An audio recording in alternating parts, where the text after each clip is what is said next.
Hello everyone, myself Shinde Vijay, working as Assistant Professor at Department of Nanoscience and Nanotechnology, KTGM College, Nasik. Today we are going to discuss TYPSC Semester 3rd, paper number 2nd, that is the course of Nanophysics. The course of NTT 332 Nanophysics, we have to see the 4 chapters. First one, Probability and Distribution Functions. Second chapter, Statistical Distribution of Systems of Particles. Third chapter, Solid State Physics. And last one, fourth chapter is Advanced Spectroscopy. Now, we have going to discuss today's first chapter, Probability and Distribution Functions. In this chapter, we have first one discuss the syllabus. The included syllabus in this chapter is Elementary Probability Theory, Random Walk Problem, Binomial Distribution. In binomial distribution, the three concepts or three equations are there. First one, mean value. Second, standard deviation and various moments. Next point, Gaussian distribution, Poisson distribution. In Poisson distribution, we have to calculate the mean value equations. Second point, probability, density and probability for continuous variable. Next point, the laws of thermodynamics and their consequence. And last point is the problem of kinetic theory and phase space. Now, discuss with first point, elementary probability theory. Outline. In this point, we have to study the first one, what is probability, and some examples. Next point, probability and independent events. Which events are probability independent? Now, discuss in this point. Next one, additive laws of probability. Next point, distribution function. In all points are studied in elementary probability theory. Now, and last one point is probability distribution. Now, first one discuss with probability. The probability of an event is defined as the ratio of number of cases in which the event occurs to the total number of cases. Means the probability of event is the number of cases in which event occurs upon the total number of cases. Means the one coin is tossed and this number of cases which event occurs means two cases here. First one, either tail or either head, and total cases 2, and number of cases is events occur. Which events are produced? Suppose the tail events are produced, means the probability of an event is 1/2. Okay, 0.5. That is known as probability. Example, suppose we toss a coin, then either the head can come up or tail. Therefore, total number of events are 2.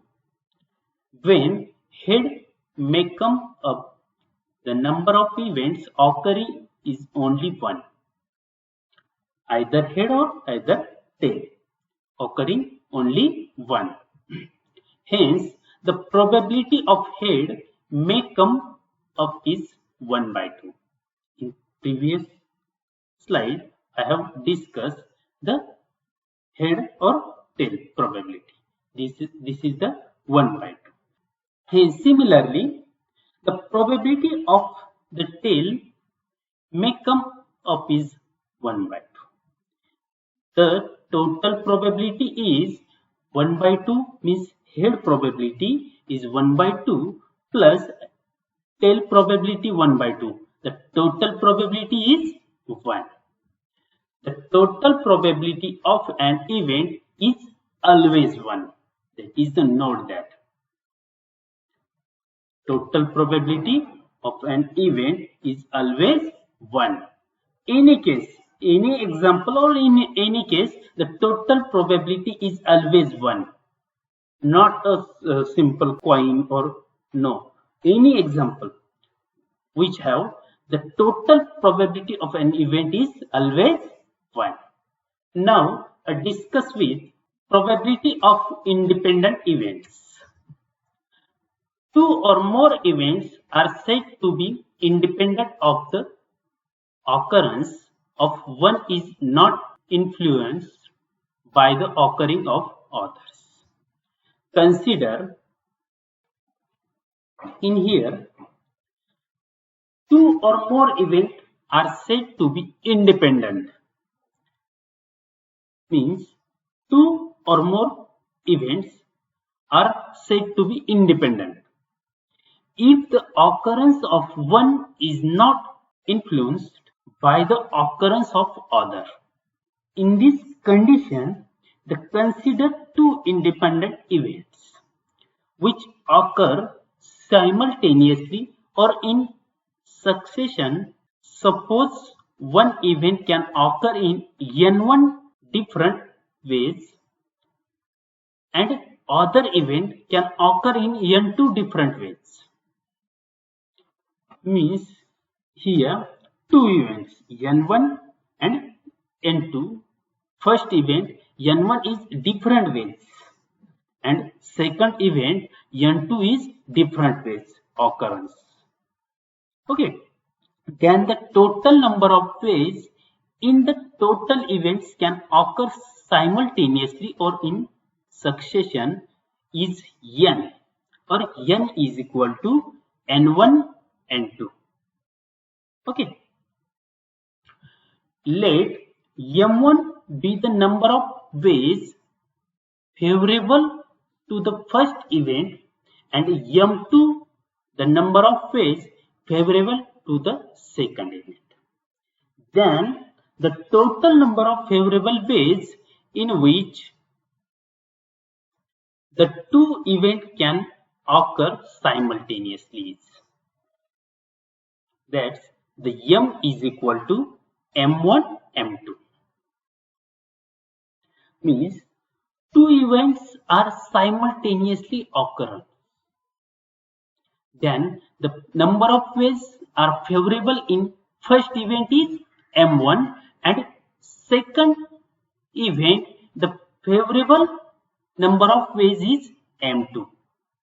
Okay, that's why m1 is equal to m is equal to m1 m2.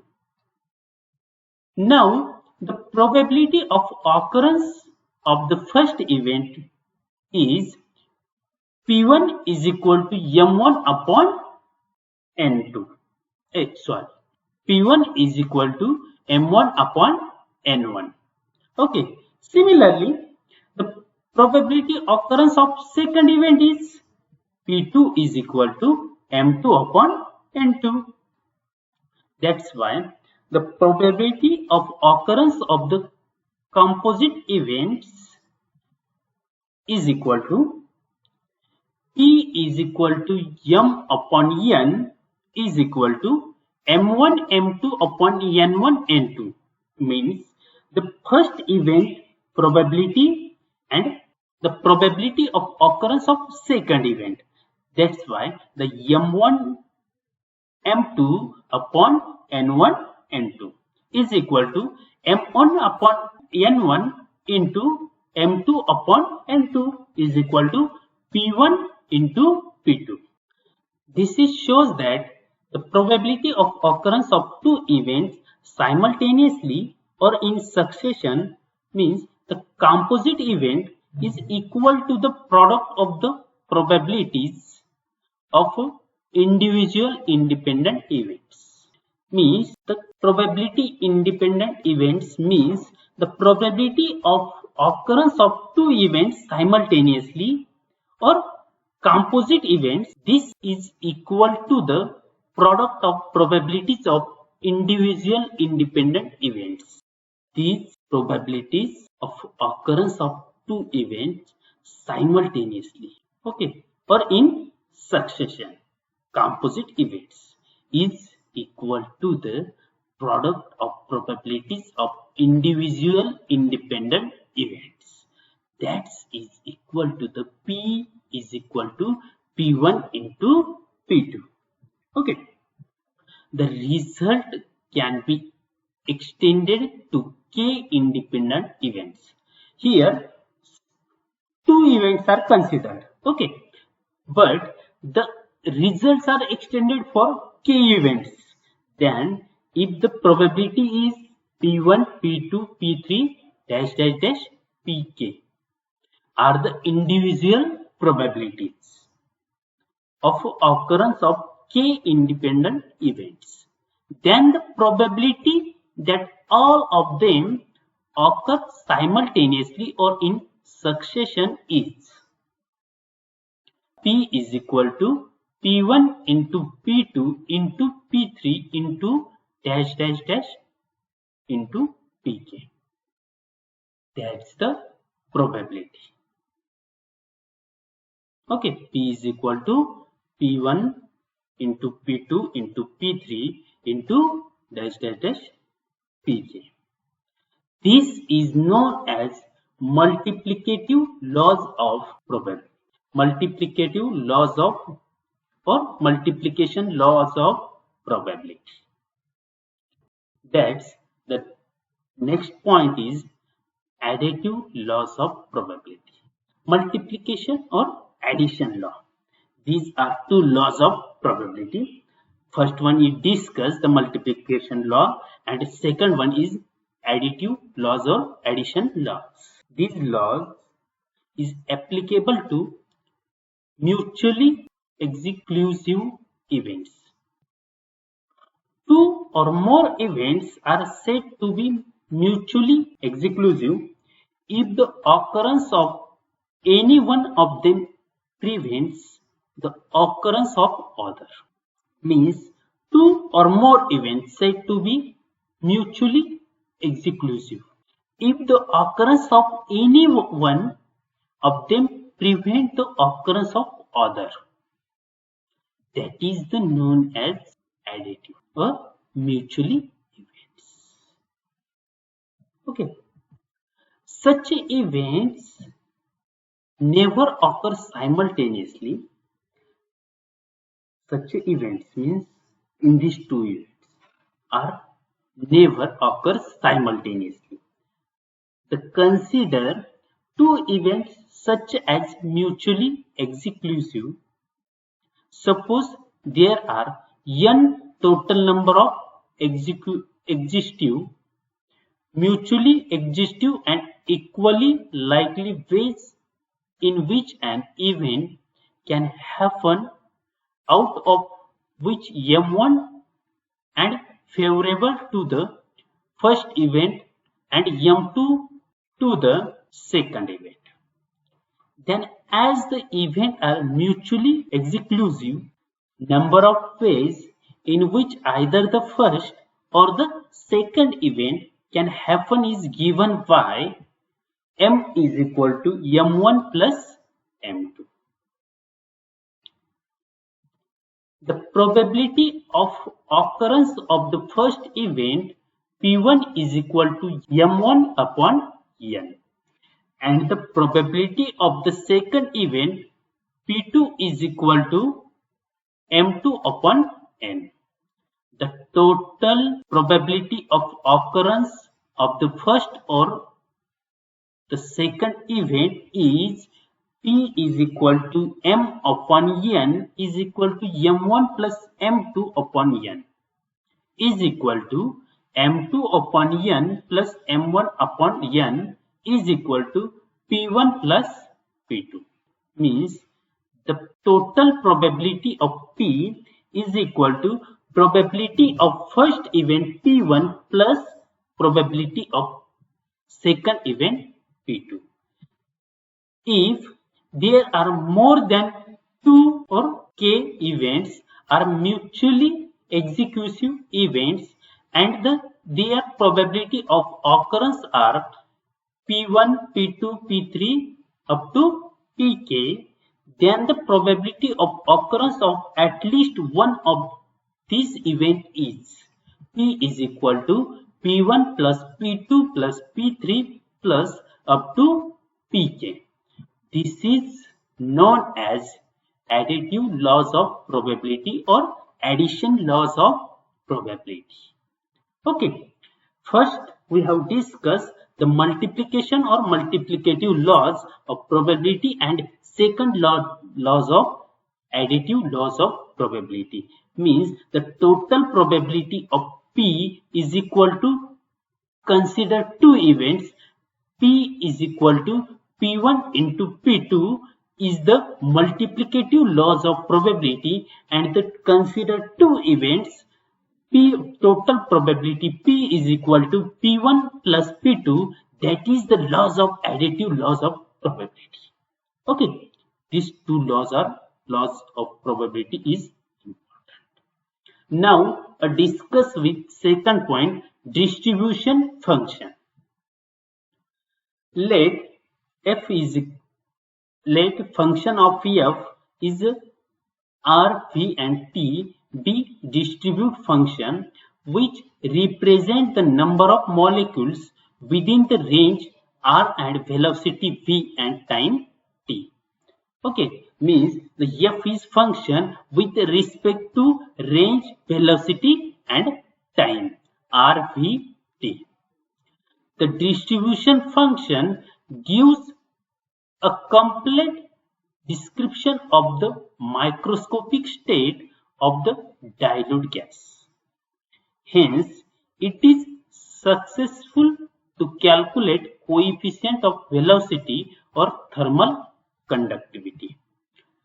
The distribution function always explains Maxwell distribution laws of velocities. Okay, these the coefficient of velocity or thermal conductivity are calculated by the distribution functions are used by microscopic state of dilute gas.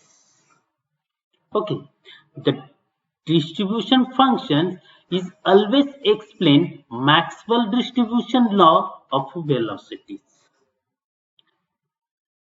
The distribution function of the system depend upon Maxwell-Boltzmann, Boltzmann-Einstein or Fermi-Dirac statistics.